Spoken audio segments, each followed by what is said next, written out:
I want to talk today about conscious communication and specifically why so many conversations in relationships end up in conflict, even when both people are not actually trying to hurt each other.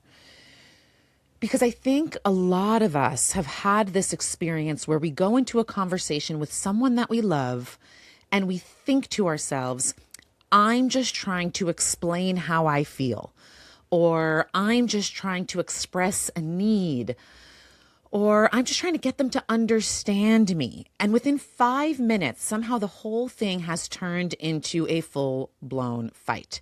Suddenly one person is defending and the other person is attacking. Someone shuts down, someone raises their voice, someone starts bringing up every example from the last 15 years of the relationship, and the original thing that needed to be spoken about actually gets completely lost. And I really want to unpack why that happens. Because so often the problem is not that you don't know how to communicate.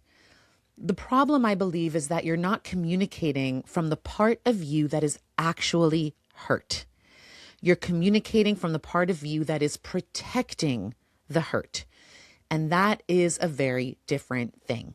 So today we're going to unpack why we do this. And also I'm going to go into my number one most favorite tool that I use to consciously communicate from my heart with the people that I love so that the conversations don't end violently or aggressively, but rather it comes and brings us back to a place of shared mutual understanding.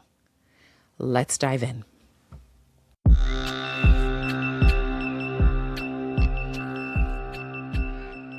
Becoming a co-creator with the creator is your birthright. Together, we'll journey into your deepest authenticity. Because the more you align with who you truly are, the more effortlessly you call in the life that you desire and deserve. And most importantly, the more you step into your soul's highest purpose. Welcome to the Manifestation Method podcast, your number one source for Kabbalistic manifestation. Here we combine the ancient wisdom of Kabbalah, modern psychology, and quantum physics to help you achieve real, tangible manifestation results with my proven Abra method. I'm Ayelet Polonsky, and I'm here to guide you on your journey of manifesting a life that is aligned, expansive, and deeply connected to your highest self through the sacred energetic mechanics of Kabbalistic manifestation. To learn how to use Kabbalistic manifestation to transform your life from the inside out, go to ayeletpolonsky.com or download the Manifestation Method app. Let's open the gates of manifestation together.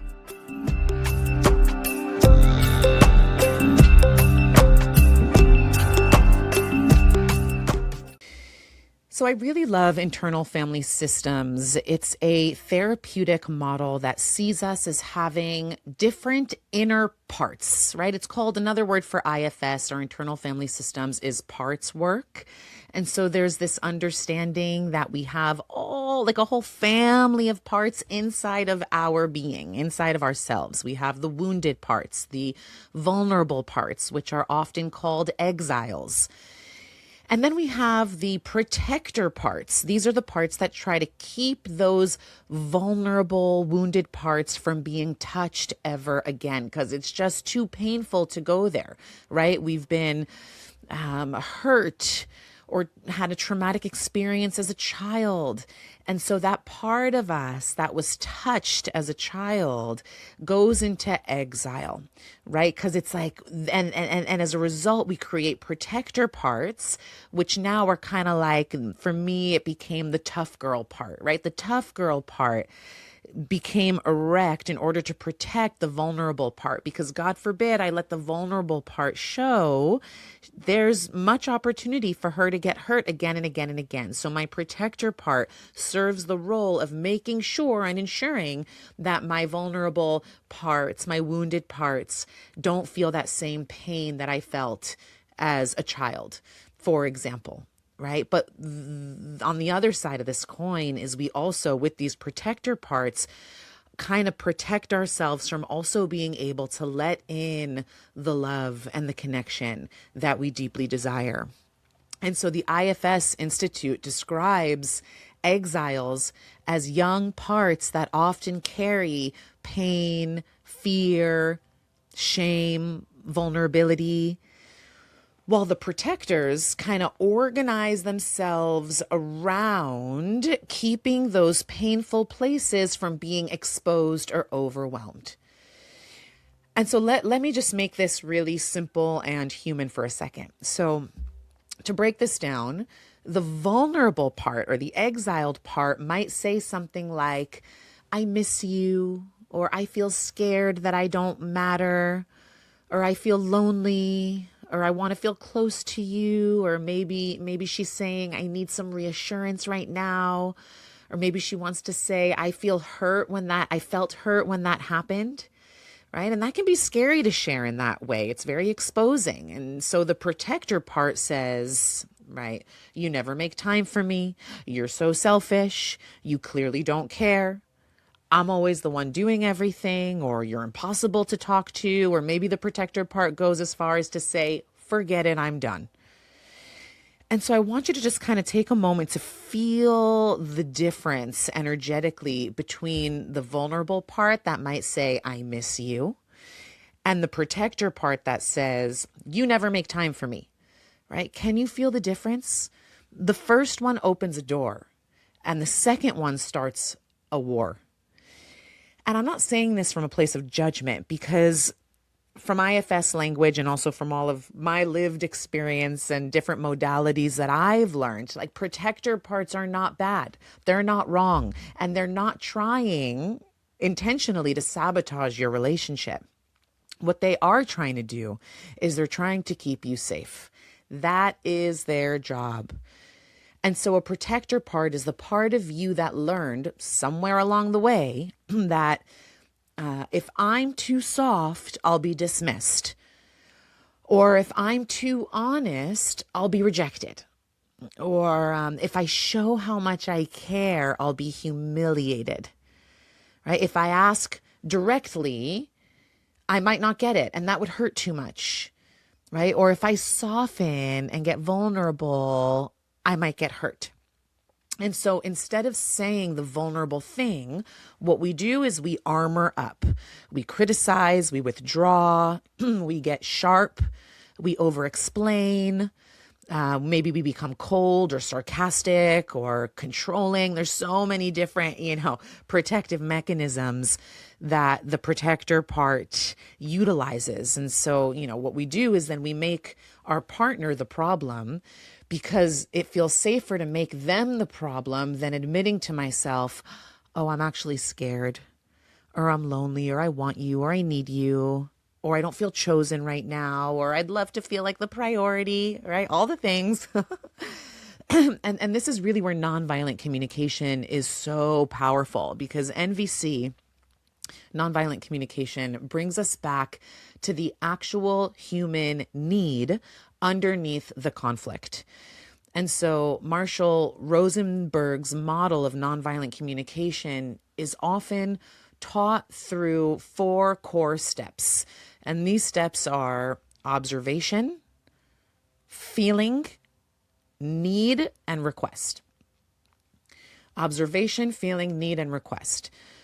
So instead of leading with blame or interpretation, we actually learn here to name what happened, name how we feel, name what we're needing, and then ask for what it is we want.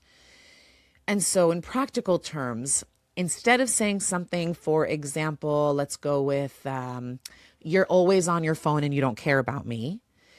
What NVC would look like, nonviolent communication, would sound more like, when we're having dinner and your phone is on the table and you check it a few times, I notice I start to feel disconnected and sad because your presence really matters to me. And so would you be willing to put our phones away during dinner so that we can really be together? That is a completely different type of transmission than you don't care about me, right? And so I want you to really notice something here. The need itself, the need for the other person's presence did not change. The longing did not change. The desire did not change. What changed was the part that was speaking. And so the protector part would say you're wrong or imply you're wrong for what you're doing.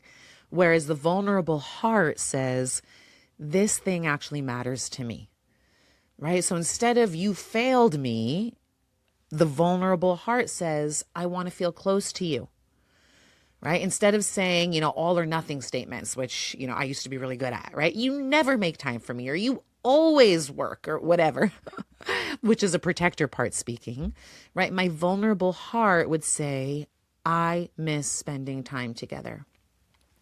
And this is really the entire practice. Because the most conflict is not actually about the thing on the surface. It is about the meaning that our nervous system gives to the thing that's on the surface, right? So your partner is late, and so the surface issue becomes time, right? Your partner is late, and so on the surface, it's like, you don't care about my time. Let's say that's the meaning making that we're creating. You don't care about my time. You don't care about me. So the wound says, I don't matter. The wounded part of us, says, I don't matter. Or let's say your partner is distracted, and so on the surface, the issue becomes the phone. And so you hyper focus on the phone being the issue. But really, what is the need that the wound is coming from? Like, what is the need underneath? Let's not merge wound with need, actually. Let's just inquire about what the wound is saying here. When a person is fixated on their phone, then I might say I might feel I'm not chosen here. He's prioritizing his phone over me. Or I might feel like he's prioritizing his phone over me, even though in his worldview, he's totally not prioritizing his phone over me, right? So your partner gets quiet, and the surface issue is silence, right? Let's say that's an example, right? Your partner gets quiet, and so on the surface, it feels like there's silence, and so the wound in the receiver would say, I'm being abandoned. Why are they being silent? Why aren't they speaking? I'm abandoned. And so your partner gives feedback, and the surface issue is a comment. But the wound says, I'm bad, I'm failing, I can never get it right, right? So let's, again, just to reiterate this example, your partner is giving you some sort of feedback, and there's a comment that they're making. And so the wounded part of you that's receiving the comment is instantly internalizing it as, I'm bad, I'm failing, I can never get it right. And then we're no longer responding to the present moment. We're responding to the old wound that got activated, probably at a young age, but it's activated today as an adult in the present moment. And this also brings me to the work of John and Julie Gottman, which is so helpful because they identify criticism, defensiveness, contempt, and stonewalling as what they call the 4 horsemen. They are the communication patterns that are the most destructive to relationships. And so their antidote to criticism, their solution, is what they call a gentle startup, which looks like talking about what you feel and what you need without directly blaming the other person's character, right? How often do we have a need from our partner, and instead of taking responsibility for how it makes us feel, we're actually criticizing their character as a result of what they're doing? Yeah, so I want to slow this down and really make this land, because this piece alone can really change the entire way people relate to one another in conflict. Okay, and so when John Gottman and Julie Gottman talk about these 4 horsemen, they're not being dramatic for no reason. They're naming the 4 communication patterns that over time, throughout the course of any relationship, romantic or not, almost always erode connection in a relationship. And I think the reason this is so important. It's because most people don't actually realize that they're doing these things, right? We often feel justified in our critique, and then the other person feels hurt, and or we just feel like we're just being honest, we're just being authentic, I'm just expressing how I feel, but we're not actually really genuinely expressing how we feel when we're criticizing. We're actually deflecting responsibility because it's too painful to go into the exiled part that is actually where the wound is and communicate from a place of vulnerability. And so what actually happens is when we're speaking from protector parts, it pushes the other person further away. And that's what leads to the erosion of connection and real intimacy in relationship. And so let me break down their methodology in real human language, right? So we said first is criticism. And criticism is not the same thing as expressing a need.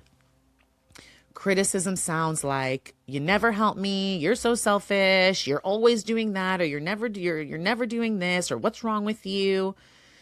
And so just feel for a moment how that lands in your body, right? Like if your partner were to say to you, you are always on your phone and you don't pay attention to me, right? Like feel how that lands for you. Does your body instantly open and expand, or do you feel a contraction, right? I imagine you're feeling a contraction, and that's because it's no longer about your behavior anymore. It becomes about you as a person. It's a personal attack. It's basically someone saying you are the problem. And the moment a person hears that they're the problem, their nervous system is naturally going to go into defense, right? Which then takes us to the second piece, which is defensiveness.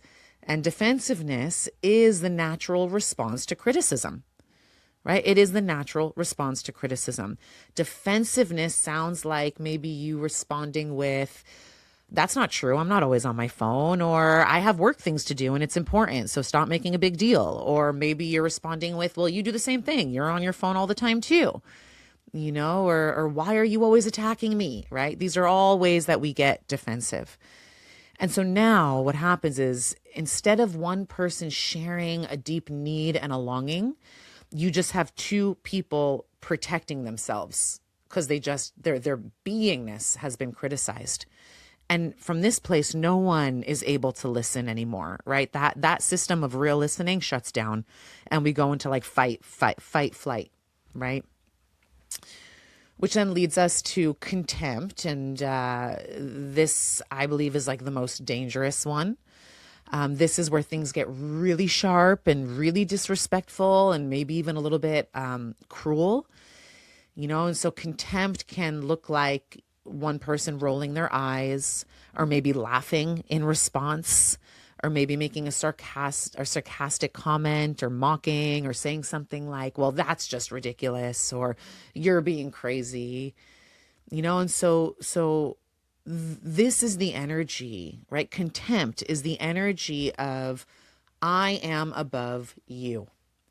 And this is the one found to be the biggest predictor of relationships breaking down over time, because it doesn't just create distance between two people, right? You can kind of like be polite and tiptoe around an issue and sweep it under the rug. And, that can create distance, but this erodes a relationship because it creates disrespect.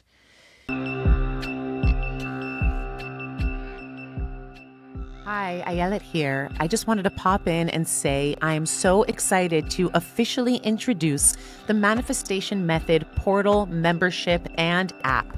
This is your home for all things Kabbalistic manifestation.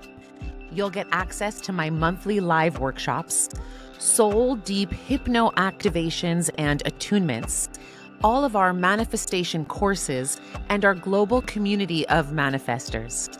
And the best part? It's just $26 a month. That's less than a latte a week. Come manifest alongside me and start creating the life you desire and deserve.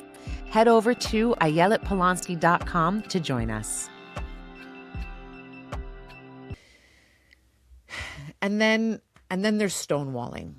And stonewalling is when someone just shuts down completely. It's when they go quiet, they withdraw, they stop engaging. and it's not always intentional, the stonewalling. Sometimes it's just a response to overwhelm, right? The nervous system is flooded and they literally don't have the capacity to stay present when their nervous system is overloaded. And so to the other person, right? Let's say one person stonewalls and disengages or shuts down. The other person, the dynamic, can interpret this as you don't care about me, you've left me, you've abandoned me, I'm alone in this. And so it can be complex, but it's also quite simple. And it really matters so much in relationship because, most conflict follows this exact pattern. Okay, so let's break it down simplistically. One person criticizes, the other person then defends. The energy escalates into contempt, and then one person shuts down. And now both people feel hurt or misunderstood and totally disconnected. And so they speak about the antidote, and this is where their concept of the gentle startup comes in. And I love this so much because it aligns so perfectly with everything we've been talking about so far. And so a gentle startup is simply, starting the conversation from your heart, not from your protector. So instead of leading with what's wrong, you lead with what's true. Okay, and so let me break down the difference because this is where I think it really can click for everyone who's listening, right? So the criticism, which comes from the protector part, says, let's say, you're always on your phone and you don't care about me. Whereas the gentle startup, which is coming from the vulnerable heart place, this is the place that feels like truth, says, hey, when we're together and I feel like your attention is somewhere else, I start to feel a little disconnected and sad, and I really love feeling present with you. Same situation, completely different impact. One creates defense and the other invites connection. Right? Let's take another example here. So, the criticism can sound like, you never help around the house. Whereas the gentle startup can sound like, I've been feeling a little overwhelmed lately and I would really love more support. It would really mean a lot to me. Okay. So as you're hearing these examples, can you feel the shift in your own body? Right? One says you're failing and the other says, I need you. And here's the deeper truth. A gentle startup doesn't mean that you're being passive, and it doesn't mean that you're sugarcoating, and it doesn't mean that you're not allowed to have strong feelings. It simply means that you're choosing to communicate in a way that actually gives your partner a chance to meet you. Because if your goal is connection, then you have to speak in a way that the other person can stay open enough to hear you. That's called speaking into the other person's listening, speaking into the place in them that can actually receive what you're saying, which most of us are just not doing when we're triggered. I think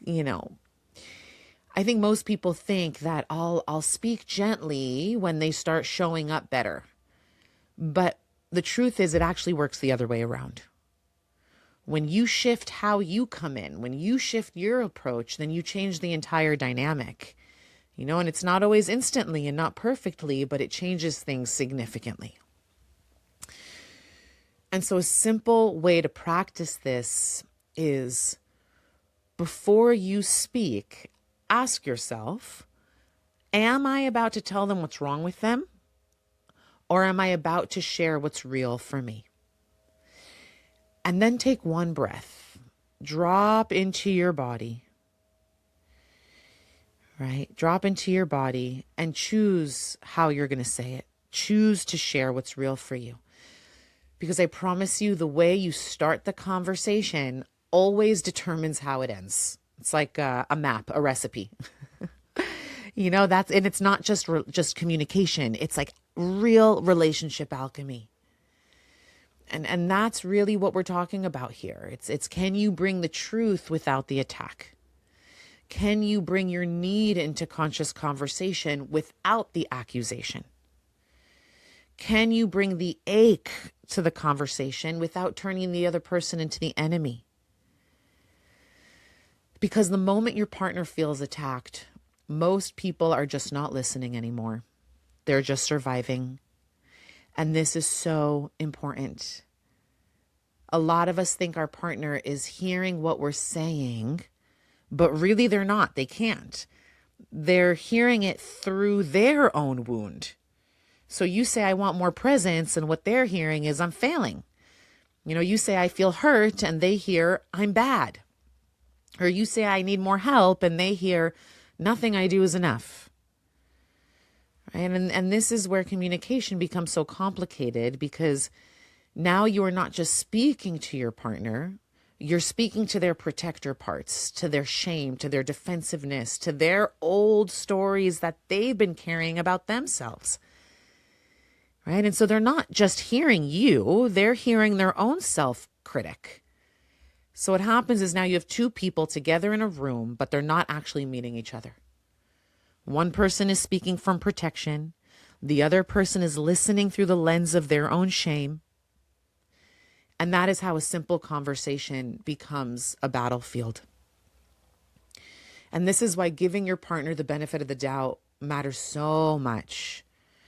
Right? Not because you should ignore harm if they harm you, but because you should, and also not because you should bypass your truth. And also, I'm not telling you to pretend that something doesn't hurt when it does.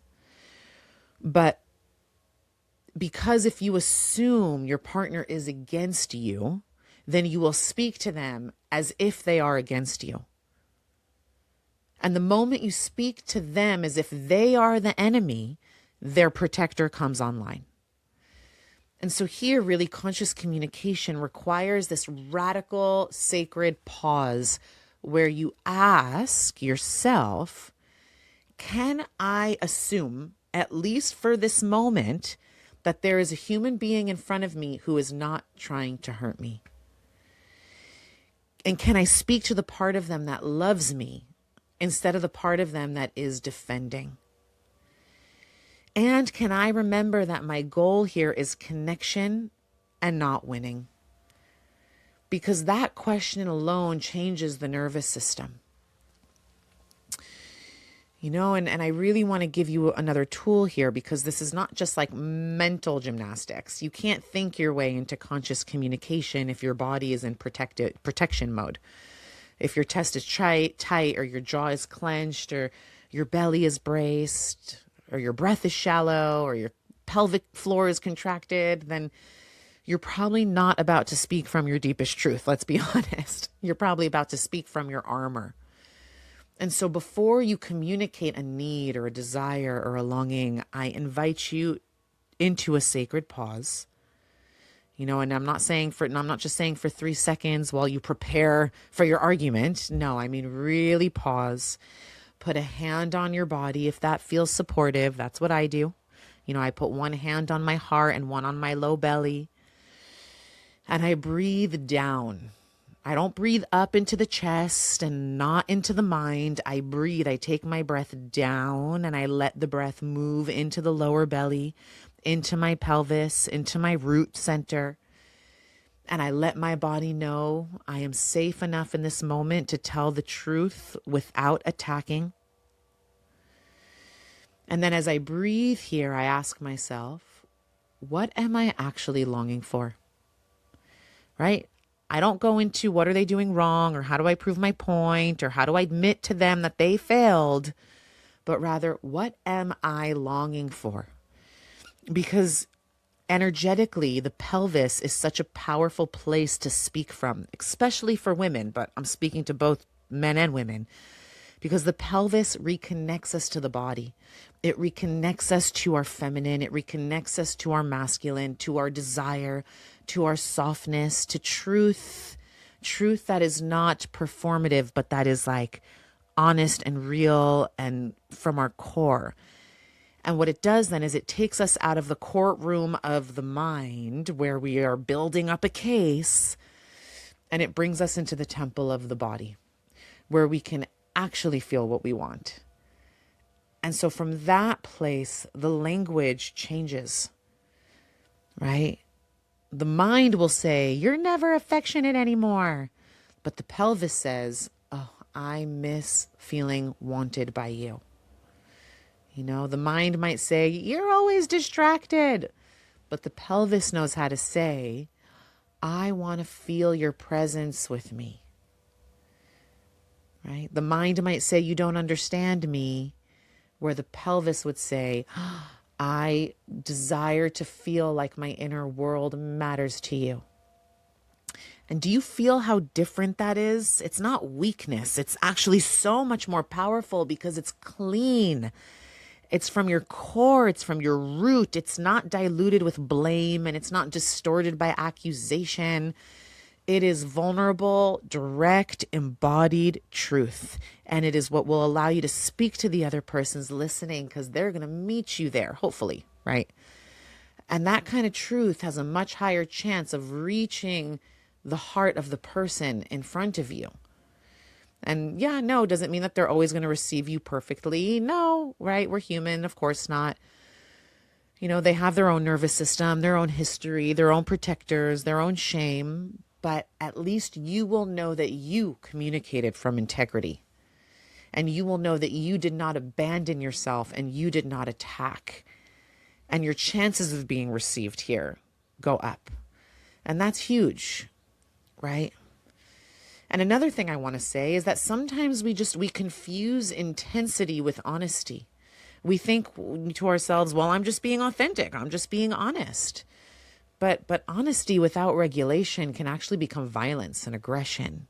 And I don't mean that in violence in a physical sense. I mean like energetic violence, right? The kind where your words might technically be true, but the energy behind them is designed to punish or corner or overwhelm or make the other person feel your pain. And that is not intimacy, right? Intimacy is another way of saying into me see. And the only way that they can see into me is not when we're coming from a place of discharge, right? And we've all done it. I've done it for sure many times. We've all had moments where we're not actually trying to communicate. We are just trying to make the other person understand how badly they hurt us. And we do it by making them feel bad too. But conscious communication asks for something much higher, much more elevated. It asks us to slow down enough to become responsible for the energy that we're bringing to the table, the energy we're bringing into the room. You know, again, we're not responsible for the other person's reaction, but we are responsible for our own transmission, right? And this is, you know, also another modality that I appreciate. It's where attachment science comes in. So it's emotional focused therapy. It's developed by Dr. Sue Johnson, and it's based on the idea that much of couple conflict is actually a protest around attachment needs, right? So attachment needs are, you know, they sound like, are you there for me? Do I matter to you? Can I reach you? Are you not going to abandon me? Right? In other words, underneath the fight is often a deep longing for secure connection. You know, and I think this is so profound because most of the time, the surface fight, what we're actually speaking to is what's on the surface, and it sounds like logistics, right? It sounds like the dishes or the text message, or it's the tone, or it's about money or about timing, or you know, or you don't spend time with me, or it's about your in-laws or the kids, or blah blah blah blah blah. But underneath, the nervous system is actually asking for something that it's a longing for. And it's asking, am I safe with you? Do I matter? Will you turn towards me? Will you receive me? Can I trust my heart with you? And when we understand that, we stop treating conflict as proof that the relationship is broken.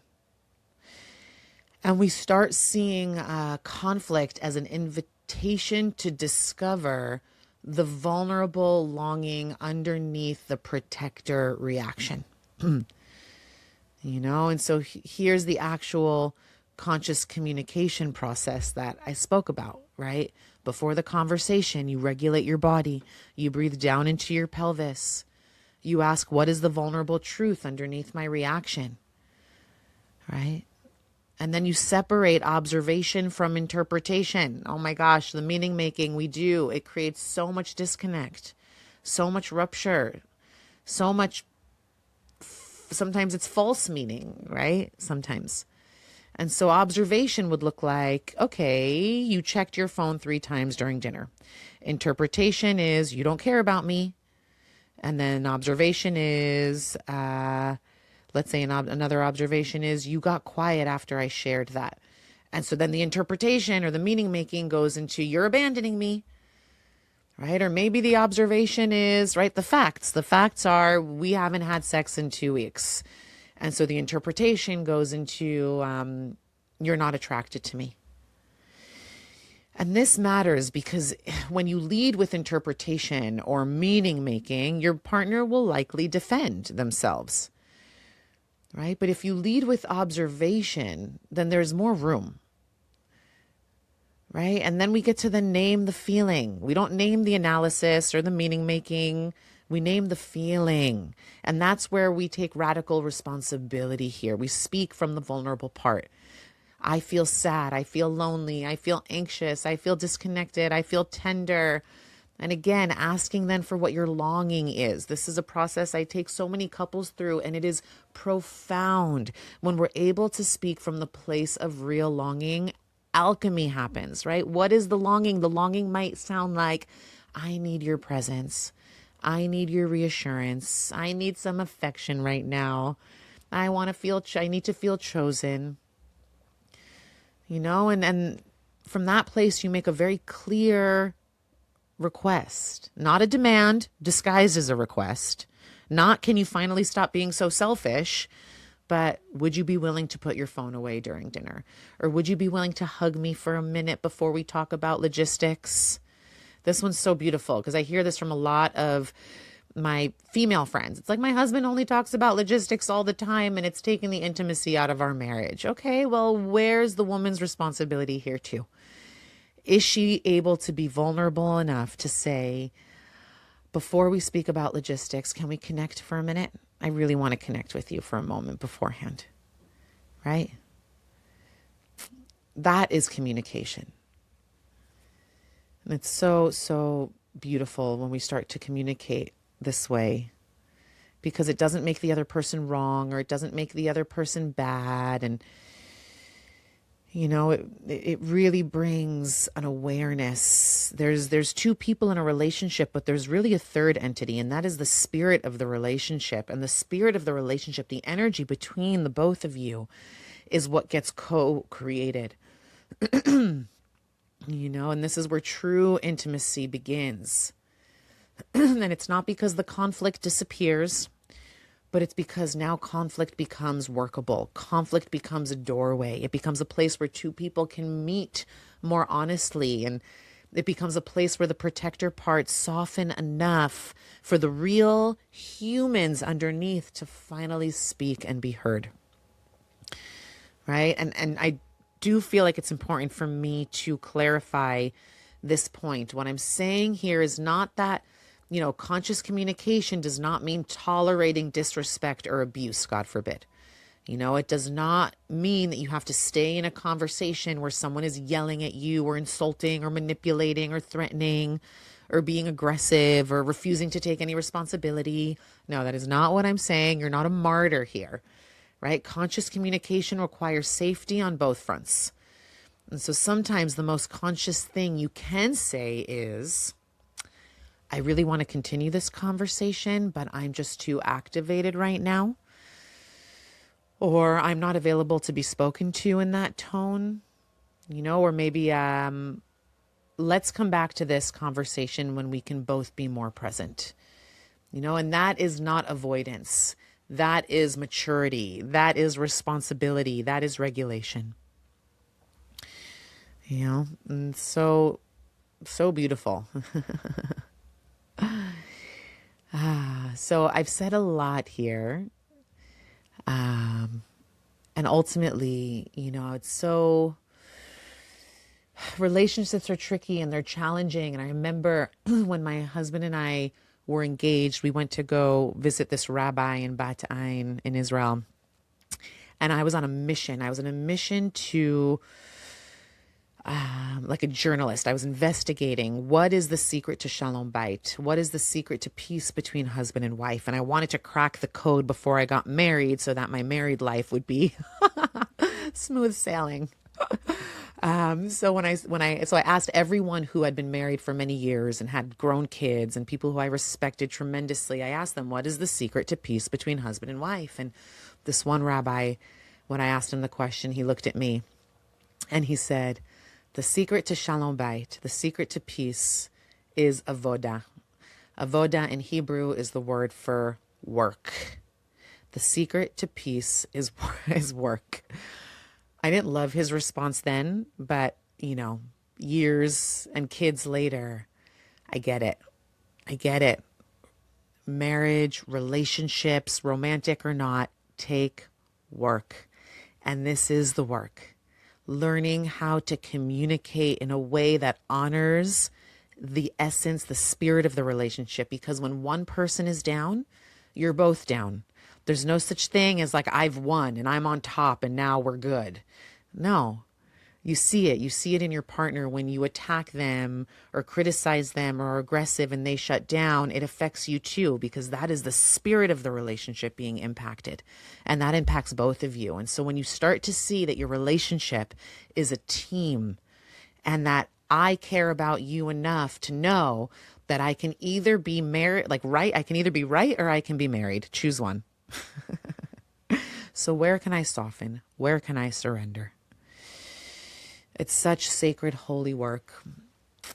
And so if this episode resonated with you, please, please, please send it to someone who is learning how to communicate with more heart, with more honesty, with more consciousness. Send it to someone who's in a relationship that is on the rocks. Let this wisdom be spread to those who it could impact in all the right ways. That's the biggest compliment that you can give me, is to pay it forward. And if you appreciate the Manifestation Method podcast in general, please go ahead and give the podcast a rating, a review. It really helps the algorithm get this information to more people. And so that would be a huge, deeply appreciated on my part. And also, if you want to take this kind of work deeper, that's exactly what we practice inside the Manifestation Method portal, the app, the membership. It teaches us how to come back into our bodies, how to work with the subconscious patterns that shape your relationship, and also really how to become the kind of person who can hold the type of love and intimacy and connection that we all so deeply long for and deserve. So that is my prayer for you, to have these conscious relationships in your lives. Thank you so much for tuning in. I love you, and I'll see you in the next episode. Here's to your rising.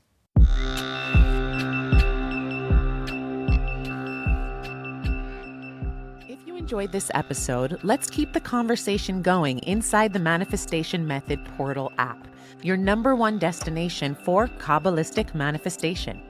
Inside, you'll unlock the secrets of manifestation through my proven Abra method, rooted in Kabbalah, psychology, and quantum physics, designed to help you manifest real, tangible results from the inside out.